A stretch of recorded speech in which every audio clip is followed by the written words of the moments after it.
This program is rated PG. It contains themes and scenes which may not be suitable for very young audiences. Parental guidance is advised. Be advised that the views and opinions of the hosts and guests do not reflect those of the station.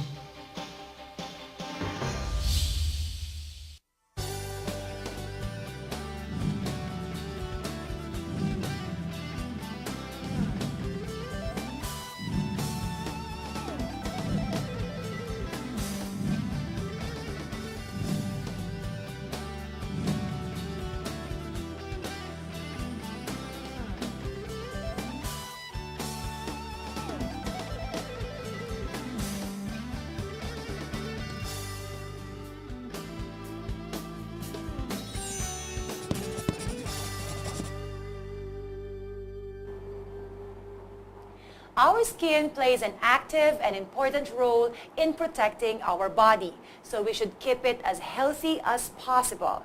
Hi, this is Abby and this is Beauty and Beyond. Skin is the largest organ of the body with a total area of about 20 square feet. It protects us from microbes and the elements, helps regulate our body temperature, and permits the sensation of touch, heat, and cold. To better understand how our skin should be given importance through proper care, so it would always be on its top state, we have invited our special guest, a graduate of De La Salle University, Health Sciences Campus, and a flawless skin professional in SM Santa Rosa. We have invited Dr. Lucille Gisela Almazan Ocampo. Hi, Doctora. Hi, Abby. Thank you for coming. Thank you so Nice much. to see you Really again. appreciate it. At galing pa ng Santa Rosa. Yan ha. Okay, thank you so much. All right, now, let's ask questions na right away, Doctora. Okay, so hindi na ako magpapaligoy-ligoy because ang dami-dami nating pag-uusapan when it comes to skincare. Even before the camera rolled, nag-uusap na tayo, di ba? Kasi ang dami talaga. Okay, now, first question muna. What made you decided to become a dermatologist? The interest sparked during the time that I was working as a company physician, right after passing the board exams. I encountered a lot of patients who complained of skin problems, pero they've been keeping it for months or even a year na. So parang may hesitancy talaga sila. They would neglect their condition. Tapos, if it interferes with their work, dun lang sila lalapit. So I saw the need na, ay, kailangan talaga ng doktor. Tapos once they get back to work, pag gumaling na sila, ang sarap ng feeling na, oy, yun lang pala yun. No? Tapos yung confidence bumabalik. So para siyang toothache na tinatago-tago. Kung hindi Exactly. Unless talagang sobrang kitang-kita na emergency na dapat nang tignan. Kasi still, a lot of people would think na when you go to a dermatologist, parang ang vain mo naman, you have a dermatologist. Pero sa totoo lang, it's really, really important. Oh, no? ngayon na I'm working with Flawless, I encountered a lot of patients na may acne. So, yun naman, ang nagiging problem naman nila, self-esteem. So, syempre, di ba, usually teens and even yung mga older persons get acne also.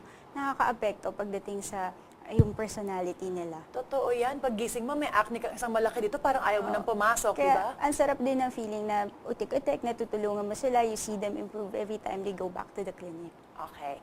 Maraming tao ang may problema sa acne because nga, pinaka-obvious eh. So, yung self-esteem mo talaga yung tinitira, sabi mo nga. So, ngayon, pag-usapan natin. Okay, let's talk about, may difference ba? Some people will call it zit, acne, pimple. Magkakaiba ba yun? Pimple and acne is the same. Your pimple is a layman's term, whereas your acne is a medical term. Okay. However, Yung zit, wala lang. No, ganun lang. Pag pa-isa-isa, they call it zits. alright. Naku, eto, doktora, meron tayo nasa picture. Eto, acne ito dati na lumalim. Iba naman yan, di ba? Kasi iba naman yung acne na nakaumbok na ano. So, ano to? Okay, so I'll explain to you first kung ano yung pimples. Kasi minsan may mga tao would come to my clinic, sasabihin nila, Dok, may butlig lang yung anak ko. Dapat bang i-treat yan? So, ang pimples po kasi, maraming factors kung bakit nagkakaroon tayo niyan. Number one, genetics. Genetics. That's something you can, di ba? Okay. So, ang lagi kong ang tanong sa kanila, napapalitan ba yun? Hindi Siyempre, na. hindi. Okay. So, you just have to accept na at any point in your life, pwede ka magka-pimple dahil sa genetics, Okay. di ba? Number two, age. Usually, teenage years, nagsisimulang maglabasan ng pimples. Bakit? This is the time that your number 3 factor, hormones, plays a big role in your development. Di ba? Nagbabago yung katawan ng tao, syempre sasabay din yung pagbabago ng balat. Di ba? From baby skin, non-oily, it Okay. transforms Perfect to skin. oily. Di ba? Nag-uumpisa ng, yun, nag-oil na yung ilong, ganyan.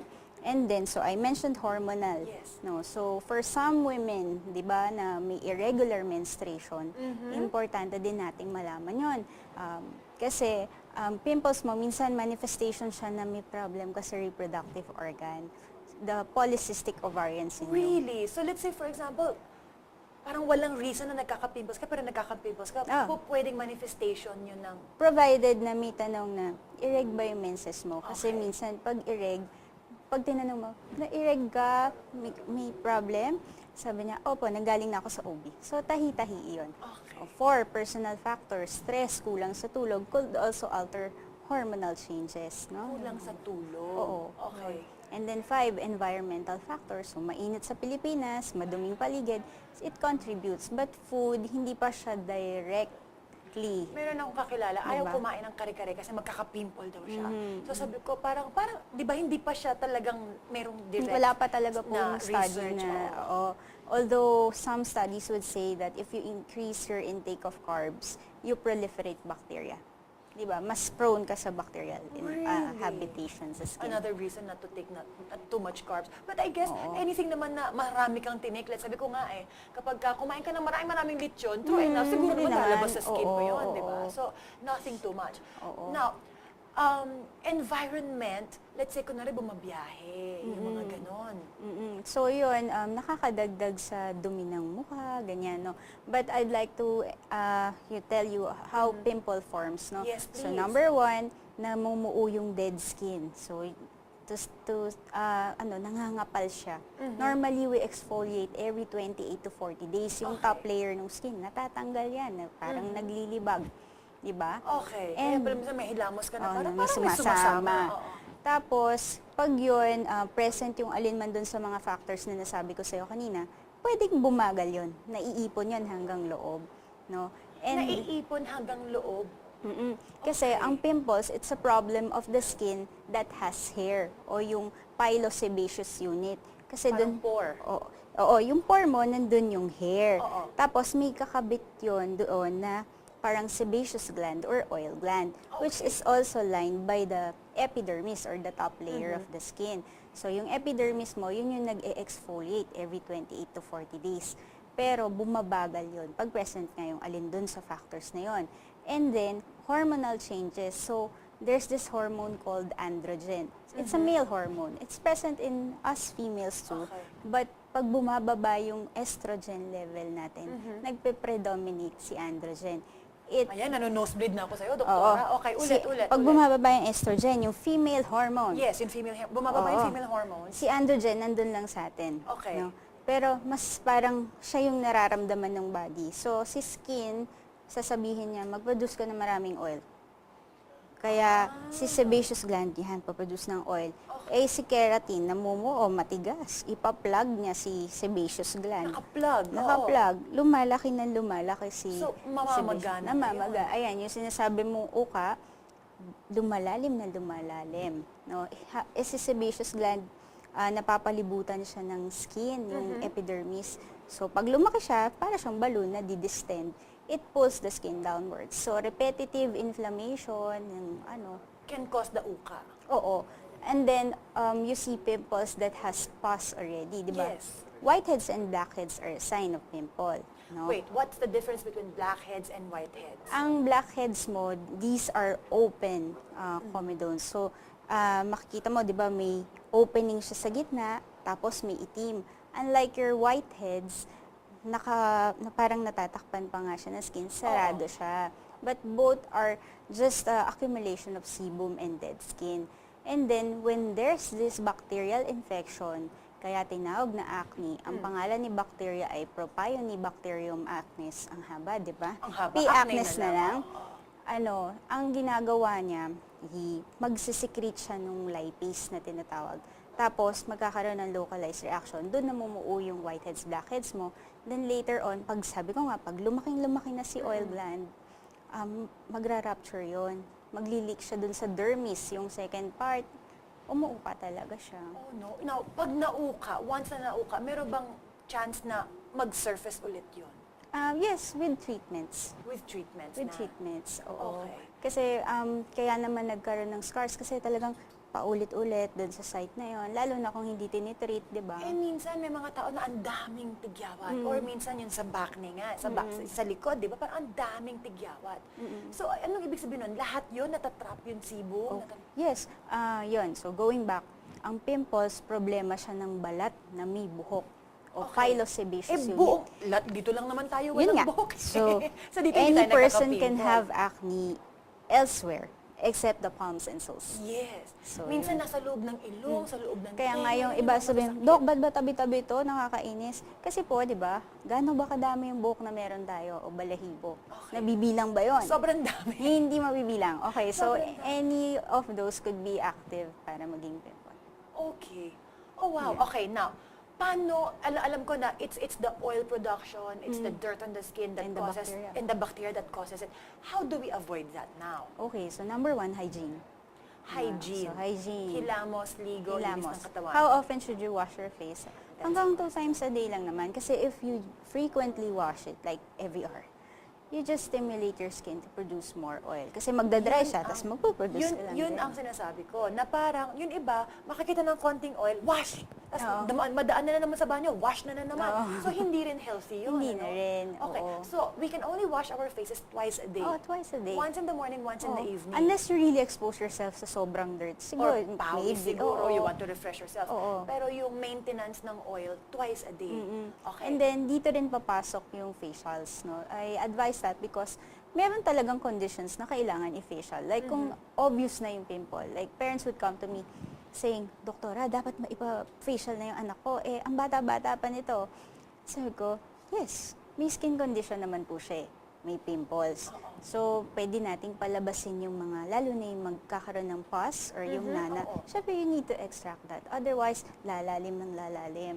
So, facials help remove the whiteheads and blackheads. Because remember, your whiteheads and blackheads could lead to bigger acne or your pimples. Now, my diba? next question is, let's say regular skin, hindi naman obvious ang acne, hindi masyadong oily ang skin. Tuwing kailan dapat nagpapa-cleaning or facial? Kahit once a month. Will do. Once a month. Pero pag problematic skin, hanggang kailan?